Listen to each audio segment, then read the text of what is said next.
Dabbling Duo fans? Todd? Ben? I'm Ben. What a lovely day. Actually, what an awesome day it is today. So excited. And this sort of just came up. My buddy here, Todd, got us full access to a very special location. Oh, this place is so special to us. We have been here many, many times. We created an event here. We did. Years ago. Over 14, 15 years ago? Yeah, well, it was in 2008, so 16 years ago, actually. Okay. Yeah. Time flies when you're having fun. It sure does. We haven't been to this place that long, but back then, we were trying to help revive the place. It is an old theater in Columbus, Indiana, and we're so excited to be here today because this was actually my first place, the first place that I've ghost hunted. Before and after our event, we were there investigating, and we've had several experiences there. The place is haunted, I will tell you that. It is haunted. Whether you believe it or not, there's some weird things that go on here, and that's why we're really excited. For those of you that don't know, it is the Crump Theatre. Should I turn it on this way? Sure. Woo. There it is, the marquee of the Crump Theatre. We do have quite a bit of noise here because it's right next to the street. The Crump is a beautiful old lady that turns 135 in October. This year. And we've been invited out by the caretaker, Jess, and we will talk to her later. She's busy. They're actually having a band tonight and a fundraising event. They have a huge fundraiser event tonight. Jess has already done so much to revitalize this building. It looks amazing, Todd. Oh, it's fantastic. It looks amazing. We went in for just a minute, but you're going to see all of it. Yes. We're going to go check it all out. All right, so let's do that. They actually rolled out the red carpet here for They us. did. So we're going to go take it. We're that special already. Yeah. They're rolling out red Right. carpets. Let's do this. Coming in these doors. Yeah, this is an old popcorn machine here. Okay. There is a ticket counter behind it, which we actually used for Phenomicon, I believe. It's the lobby here. This mural was here before, right? I believe it was. Okay. I know it was. I have pictures of it, I'm sure. I don't even know. I'm sorry, I'm kind of in awe. We're kind of in reminiscing mode. There's Piper. So you got the candy counter here. Concession stand. Welcome back to the Crump. Established 1889, Todd. Yes, this place was built in 1889, opened up, I believe it was October 30th and 31st. They had the Pretty Persians as the first opera here. Oh, yes. Okay. In October of 1889. So a stage theater before, then they actually renovated it to an actual films. And now they have bands here and other events here. And we had Phenomicon here where we had podcasters up on stage. So where do you want to go first? Do you want to go down into the theater or? Let's go to the theater first. Why not? Yeah, let's do it. These are the original padded, they're like padded walls. Look at these seats though. Hey, bro. Here to share, huh? I know we're going to talk about some of our experiences as we go. Yeah. But I will say that there was one night we were sitting here during one of our paranormal investigations. I believe it was me and Mel were sitting here. And there was a couple of like soda machines up against the walls here. And we saw shadow movement around these soda machines and we could not figure it out. Yeah. It was almost like shadows were just a lot of different activity here too. There is. I mean, we've had a lot of experiences here. Yeah. But there is a lot of different activity, but shadows is one. So let's go ahead and go in and get a scope of the place. So now, Todd, it looks different. Yeah, it looks different. Does. And they're preparing. They got a band. They got a show tonight. Look at this. Yeah, they have a great setup now. Nice mixer board there. Yeah. This is fantastic. If I remember correctly, Ben, the chairs went all the way up. I don't remember them having this. No, this section. is different. This is new. This wall. Yeah, all of this is new. So they made it into a table section area. That's so smart. Let me get a look. Like a VIP section. Yeah. You see this? Again, like this was not in this condition when we were here. You know? They have a bar. Yeah. They have their soundboard. That's great. And there's the pooch. Look at Coochie. Oh, You sorry. scared her. And on the sides here, when we were here, you see these like window cutouts. They're lit up. Yes. On the side, those were open Right. when we were here. Didn't they have like a little balcony kind of thing right there Yes. for plays? Yeah, yeah. And it So wasn't for really plays. where somebody could be up there, but it was just the So they could hang out and you could have a speech or right, just the scenery. Romeo, Yeah, or whatever. exactly. So, Exactly. but it looks like they've covered them up now. Well, they've just got different designs on them. I mean, they could change them back. Yeah. But if you turn and look right here, the seating section used to go all the way to the wall. When we had our event here, Todd, which we should talk about at some point, Yes, we had 400 people. we did. We had roughly 400 people here, Okay. and it was in 2008, and it was called Phenomenon. Phenomenon. And we had some special speakers. We had Yeah. some podcasters. We had vendor booths. It was great. And you and It I was were the one of first- them. We had another organizing party, but you and I were We were doing all the logistics, Yeah. and then Crossroads Paranormal kind of did the advertising for us. Yes. But you and I basically did the logistics behind the snes. We set all the speakers up. We brought everything. we in. did so much. It was a lot of work. We were on the radio. We were. Promoting it. It was fun. So, but here's the thing. It was the first ever paranormal convention in Indiana at that time. We think so? Oh, we know it was. It was Phenomenon. The first one we've ever 2008. heard of. So. Yeah, we didn't know of any others. There are now a lot of other paranormal events, including the Paranormal Festival, which is coming up next weekend, actually. Yep. And we will be there. So they got, man, this is going to be loud. Look at those. Yeah. We won't even go up on stage. No. We might come up from the backside, but Yeah, they're setting up here for the band tonight. getting ready for the band. I yeah. don't know who the band is. We're hoping maybe we can meet them at some point. That's the stage. You got the old brick wall behind it. Yep. I'm going to tell you right now, the problem with our video today is you and I have seen what this place looked like over And- 10 years ago, 16 years ago. And now we're in awe about all the changes. Yep. We're just looking at it, you know. You got the upper balcony up there, which we'll go up there. There's a really cool story. I'll let Todd tell it. We've got a couple good stories up there, actually. We do. We've got a So- doppelganger story up there. Today's going to be just down memory lane kind of thing, but we're really is. going to get it.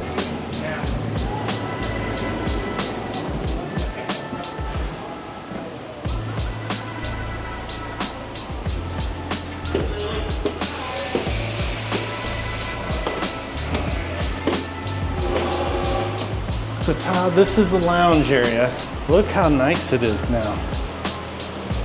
So they're separated because back then you had the men's lounge, then you had the ladies' lounge over there. They would get their makeup. We're gonna see the difference. Let's go in. So you can see, you know, there used to be a carpet here. If you remember, Yes. there was carpet here. So this area here is not just the restroom. It is a lounge area, which back in the day would have been where the men would have hung out, Smoking their cigars, having their whiskey, Yeah. whatever. But that's an original mirror there. I think they replaced them. Here's where the murals used to be. Yes. And you can see now they put something new up and it says the theater Crump built and Columbus saved. And you can see the photos of all the restoration on here that they've been doing. That's so cool. I love it. There's the Crump lady, which in our day was a different person. Rovine was who we used to talk to and help out.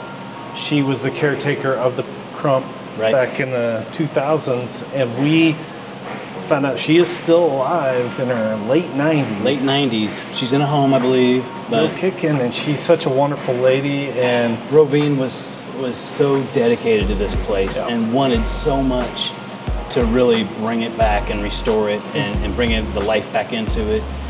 put her there's heart and soul in this She place. really did, and she was Yeah. such a wonderful lady. I mean, she was just so nice. But now there's a second generation Yes. of Rovine. Now she's not related to her, I don't think. That's Jess. She has done a lot to this, and in fact, apparently someone's calling her the Crump Lady, which is what we would have called Rovine back in the day, right? Now she's So- got the title. So That's right. who she She's is. taken over, and she's done a fantastic job so far. All right. So Here. this one here shows you the seats going all the way back to the wall. Yeah. See what I mean? Yep. Where now they've put in the extra seating portion with the bar. Here's what it looked like from the front. Okay. So I love what they've done with it. Adding in these new murals that show the restoration and the people that are working so hard now to get this place up and running alive. And, you know, they deserve to, they're a part of this place now, right? So Yes. they deserve to be documented along with the regular history. Absolutely. They're making new history for this place, Yeah, right? Yep. It's fantastic what they're doing to it. And, you know, we love these old buildings so much for the history of it.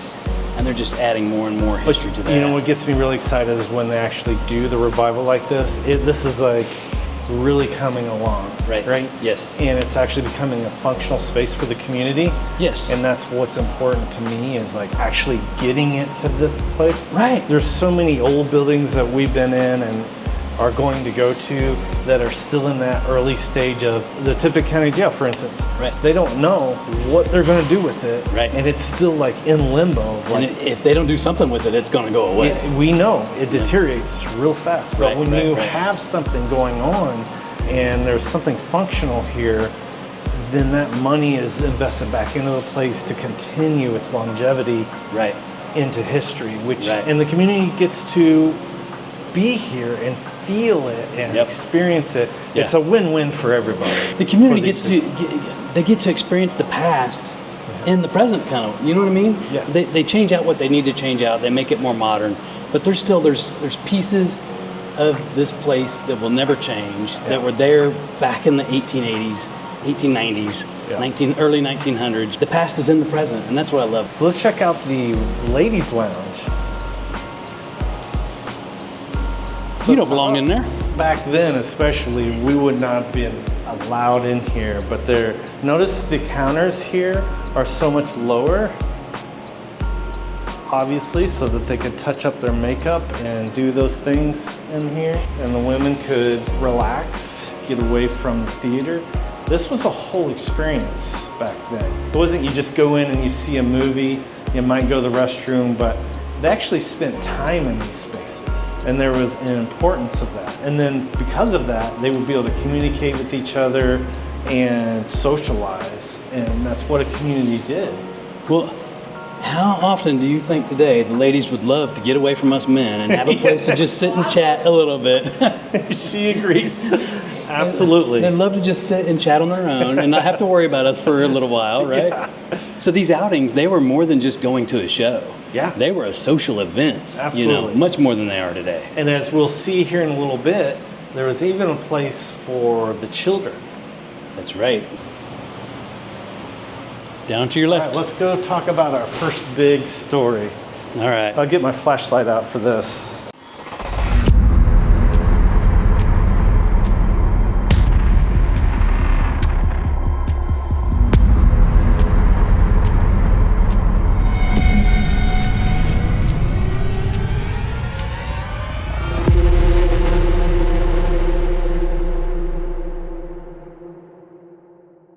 This space, and it's probably going to be a little hard to tell on video.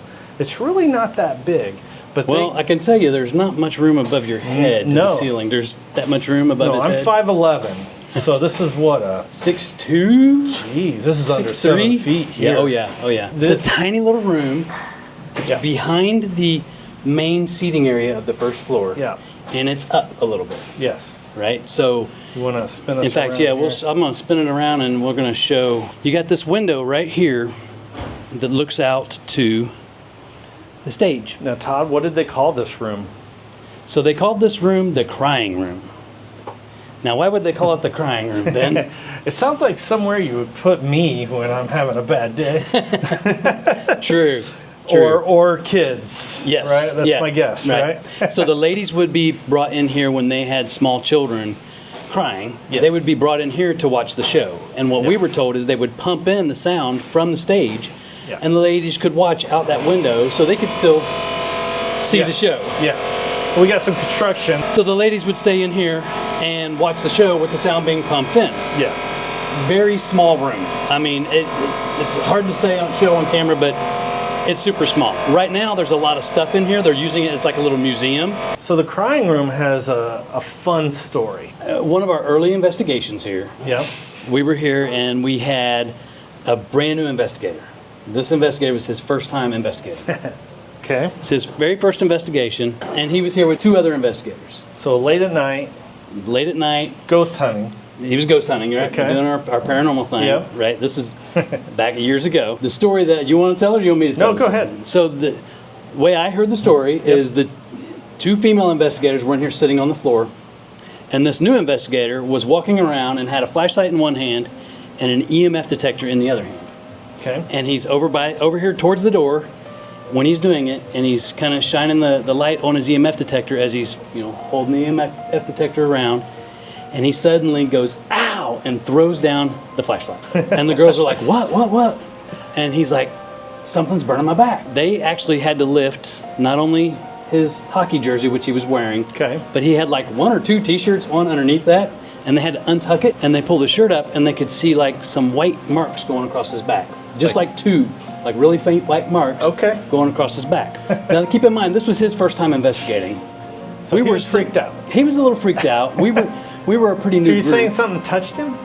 Well, we'll get to that. Okay. We'll get to that. All right. We don't know for sure, but he was freaked out. It was a pretty new group, so the girls checked him out. They took him downstairs, and they called for me and the other founder of the group to come and talk to him. I talked to him. They talked to him. We went outside and just had a conversation.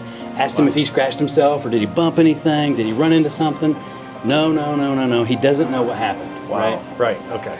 So a little bit later, we look at the marks then, and at this point... Was all this stuff in there then? There was absolutely nothing in this room. I don't remember there being anything in here. There was nothing in this room at that time. Yeah. We pulled up his shirt and we looked at the marks again at this point. And at this point, I think it was maybe 1 o'clock in the morning. It was now not just 2 little white marks, it was like 3 little white marks. And it was getting brighter as they were turning from white to pink. Hit your arm on something. Yeah, it doesn't bruise automatically. The bruise will appear a little bit later, right? Okay. Yeah, so... Some kind of abrasion. Some kind of abrasion, exactly. Okay. So did you document during the night the changes of this?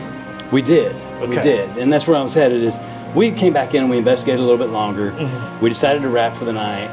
We packed everything up. We get everything outside. We get everything in the cars. We're all getting ready to get back in our cars and leave. And somebody says, hey, let's take a picture of his back before we leave. Okay. So we said, okay, yeah, let's take a picture. So we pull the shirt up again.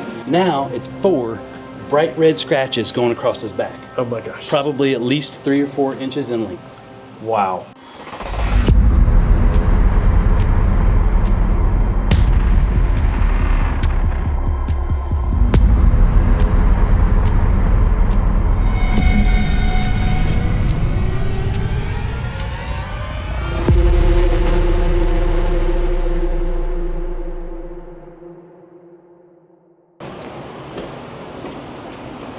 We're in the upper level here.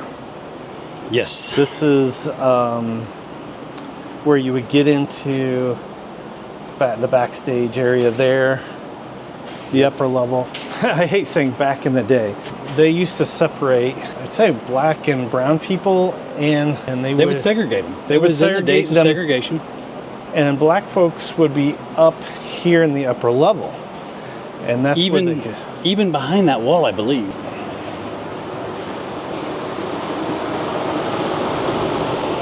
Here was the main area of segregation. These would have been wooden bleachers right here. And we actually saw them when we were here.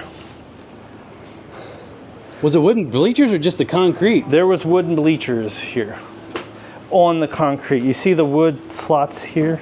Yep. Do you see that? That's what they were on. Yep, I do. And up here, they're still here. Yes, this is it. This is where, we're up here, so it's hot up here now. Yeah, yeah, it is. But this is where they would have segregated the black folks up here. And they would still wear their finest, like their Sunday church clothes. That's what you did when you went to the theater. They didn't joke around back then. We finally made it up here. We passed 2 walls that are up here now. That's how far up this is. Yeah. Now they've, obviously with all the construction, they've added a couple of walls. You couldn't sit up here and see the show now like what they used to. Yep. But they used to have to sit all the way up here. Yes. to see that. And in here is actually access to the marquee, I believe. I do believe you're right. Yeah. And if you follow me, Access Todd. to the marquee. So Ben. Yes. The segregated area. Yes. You have your own personal experience here. I did. Do you remember it? Barely. Yeah, I can I tell do it. remember I can tell it only because we used it in our. Wasn't Jay with us? Jay was with us. It was call back to Jay. Yeah, exactly. Jay, that you guys have seen on the show. Yes. So it was when we were preparing for our Phenomenon. We did a ghost hunt here a couple of nights before. Yep. And we had a local police officer here that was helping us out with, and his daughter wanted to go ghost hunting. Right. He had two daughters. Actually. I remember that. Yep. One of them was very little. She was like 11 or 12 maybe. I say very little. She was just younger. And she wanted to come up and do the ghost hunt with us. So you and Jay brought her up here into this room, along with her and her sister. And you guys were sitting up here in the dark. And now at the time, there was some equipment sitting over here, or I don't know if it was equipment, it was like scaffolding or some bleachers or something was sitting up here. Yeah. And you guys were sitting here doing an investigation, and it was quiet. And then that night, all of a sudden, you get this loud bang just out of nowhere. Oh, yeah. Yep. It scared the both of you. Yes. I think Jay even cussed, I think. It was crazy because we couldn't find a source for that. And the building was super quiet at the time, so it was very shocking. I know our audience will hear this so many times. The most evidence that we've gotten on paranormal investigations are the spectral sounds. That we capture these sounds that they're residual most likely, and they're just energy that's coming back from who knows when and or what.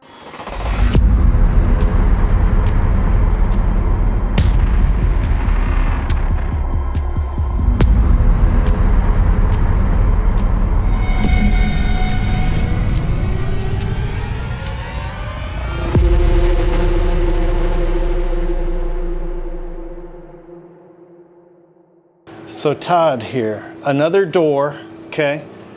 See this door here? This is it has some metal, almost aluminum covering. Or tin or something. Yeah, but these are, it actually says it here, it's hard to see, but it actually says right there, it's a fire door. Yep.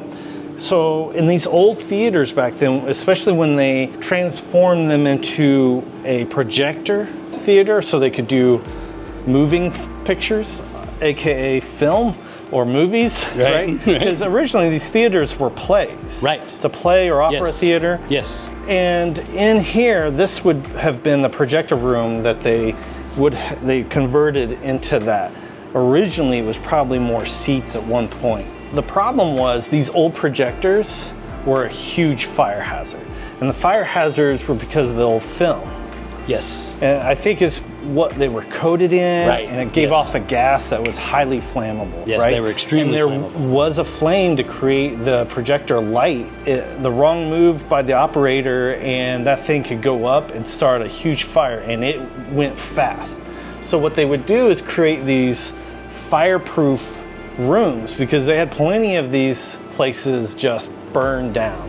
Some of them killed people. Coming in here, you can see the cement walls right here, and then you see the huge projector right here. This would have been newer than the original, obviously, but this looks like from the 70s, if I were to guess. 70s or 80s model. It does, doesn't it? So the interesting thing about these, you notice these chains here? Again, Todd knows what they're for, but there were contraptions, and you can see this. Look at this. You see this is a pole. You see this mechanism here for the door, and it goes down. But this is all set up to close this door if there is a fire here after what? A couple minutes? I think it's 2 minutes. So tell them, Todd, what it actually does. Well, yeah, there's a small link I'll show you one right here. There's a small link in the chain right there that I believe it's made of lead, and it's there to actually melt through, which would cause that chain to break, which would cause that door to slam shut and lock. Yeah. And if anybody's in here when that door shuts, you cannot get out. It locks from the outside. This is back in the day, and I believe it took 2 minutes or so to melt through that. So if a fire started in the film room, You had 2 minutes to get your butt out of there. Yeah. Or you were going to be locked in. So what they would first try to do is put out the fire, you know. Of course, obviously. sure. But you didn't have a lot of time. You better be get quick. out. Yep. Yeah. You better be quick. So that they're not wasting time. No. I mean, it's gone. But they're doing that because those are hundreds of lives out there. Right. You know? Yeah, these So- theaters were not safe back when it was the old film days. Look how these things would slide down. Isn't that crazy? So this metal plate here would slide down to prevent the fire from coming out.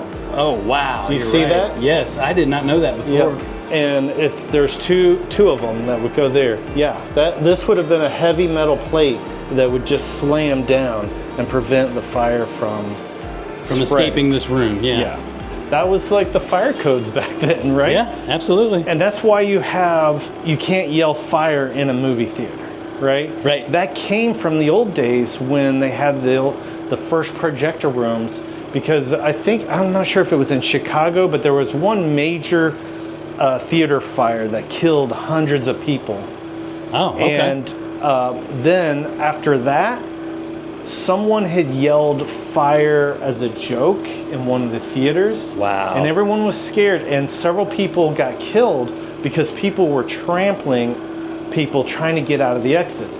And they weren't very good with emergency exits back then. Right. It was just not, and that's why we have exit signs now and extra emergency exits because of theaters. I'll tell you what, being a projectorist back then was a dangerous job.